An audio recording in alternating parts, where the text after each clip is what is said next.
Welcome back to episode 2 of the film study with Kirtan Amin. I, of course, am your host, Kirtan Amin. And on this episode, we're going to be picking up the pieces that is the Michigan Wolverines football team. So, first off, I just want to start by apologizing to all you at home because I have been MIA for the last couple of days and last couple of shootings for my personal vid. So, to make it up to all the fans at home and everyone watching, I'm going to be posting 2 videos as soon as possible. I'm going to try to get this episode out on 1/26/2024 and possibly another episode out on 1/30 or maybe even sooner, maybe on a Sunday. Well, let's start off with this. The Wolverines are officially going to lose Jim Harbaugh to the Los Angeles Chargers.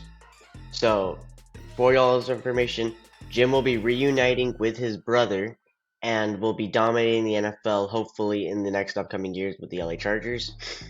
And so now this raises some questions. First off, who is going to be the next head coach of this national championship winning team? Because once you lose your head coach, literally everything crumbles. And so the question is there going to be someone in the position to hold this team together? And luckily, if you're a Wolverines fan, I think you found your head coach of the future. And I am, of course, referring to Sharon Moore. Sharon Moore this season has stepped up and played as interim head coach. As we know, Jim Harbaugh had a lot of problems with sign stealing and had to sit out for the Ohio State Buckeyes game, most notably. And Sharon Moore, the offensive coordinator, took over as head coach and actually won 3 straight games, kept the team undefeated. So, first off, I want to say that I believe that Sharon Moore, with 90% certainty, will end up taking the job. He will be the next head coach. But I always want to throw out the possibility Sharon Moore thinks he can go get a job somewhere else, maybe follows Jim Harbaugh over to LA. So who would be taking the reins? Well, this would be Lance Leopold. For those of y'all who don't know Lance Leopold, he is the head coach of the Kansas Jayhawks. He is a very good head coach. He has had a great year with the program, and he's slowly turning them around. And that is backed behind his quarterback in chief, Jalen Daniels. Not Jaden, Jalen Daniels. He is the quarterback for Kansas, had an insane season. Had missed a couple games due to injury, but I believe that he is going to be a front runner for the Heisman. So watch that. I think he's going to be the Heisman candidate. Way too early predictions though. Alright, so like I said, I believe that Sharon Moore will end up getting the job. I don't believe Lance Leopold will take the job. I think Sharon Moore will stay at Michigan. So if you are a Michigan Wolverines fan, don't worry about it. I'm pretty sure you guys have your head coach of the future, and he's going to be pretty damn good. I'm almost certain about it. Alrighty, so something else I want to talk about is you're not just losing Jim Harbaugh, you're losing 2 key players to your national championship winning side, and that was J.J. McCarthy, your commander-in-chief, your quarterback of the team, the leader, overall solid quarterback, and he will be probably going first round. Mel Kiper predicts him being a top 16 draft pick. And one of the best running backs in the nation in Blake Corum will be heading off to the draft. And so, as we all know, Blake Corum was the main reason why Michigan was able to outlast Bama in the Rose Bowl. He had a dominating performance in the in the national championship. An outstanding player, and he will be very missed by all the Wolverines fans. So this is where all the speculation is risen. Michigan is only recruiting the number 16 class of 2023.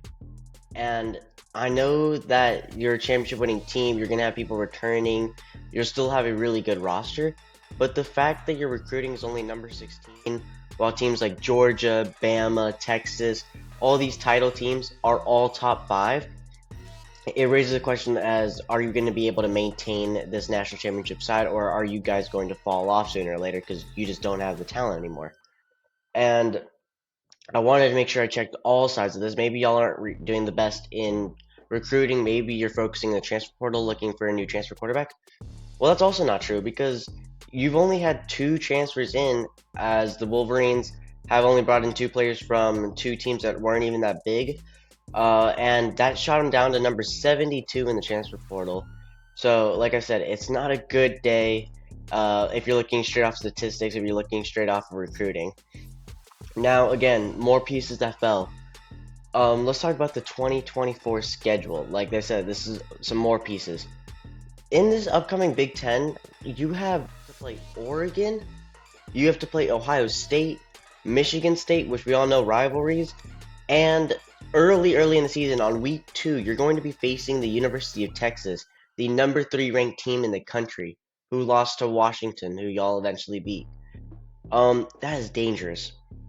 And the main reason I would say that is because I believe this Texas versus Michigan game will be a deciding factor in who is really the top dog and if Michigan's going to be able to stick around or if they're slowly going to fall off the mountain. The reason I say this is because Texas, they've done outstanding in the recruiting department. They're doing insane in the transfer portal, and out of all 4 of the coaches that made it to the college football playoffs, only one coach has stuck around. Saban retired. Um, DeBoer headed off to Bama, so he headed off to another team, but he hasn't stuck around in Washington. Your coach Jim Harbaugh has left for the LA Chargers, but Sarkisian is the only guy that's stuck around and is going to stay with the team that he was last year. So that's dangerous because that means they're just going to grow in that program. Players can get better. Quinn Ewers is returning to Texas. They're going to have a stifling defense. They're going to be generating lots of offensive talent with the new addition of Isaiah Bond. So not to get into Texas too much, but that's your week 2 matchup. And I know it's at home. I know it's going to be probably closer than I believe it is in my head. But I feel like if y'all don't win that, and I think if you lose double digits in your own house, it's not going to be a good thing for your team. Your morale is going to go down, your team's morale, your fans' morale, everything, and then you still have to go through the gauntlet. Um, so mainly, I just want to say I see Michigan falling. Here's my prediction, meaning I see Michigan falling, but sticking around. So I don't think y'all are going to be your number 1, number 2 team in the country for the last 2 years, 3 years. I do see you falling, of course, when there's a big change at the head coaching position. Teams tend to fall, strategies tend to switch, players tend to fall out of scheme. And so for these reasons, I see you falling. Originally, I had y'all predicted to fall as much as TCU did last year to be unranked. But then I thought to myself, I said, Kirtan, this is still an outstanding team, outstanding talent. We saw what Sharon Moore did against Ohio State. We know he can dominate a field. We know they have a great defense.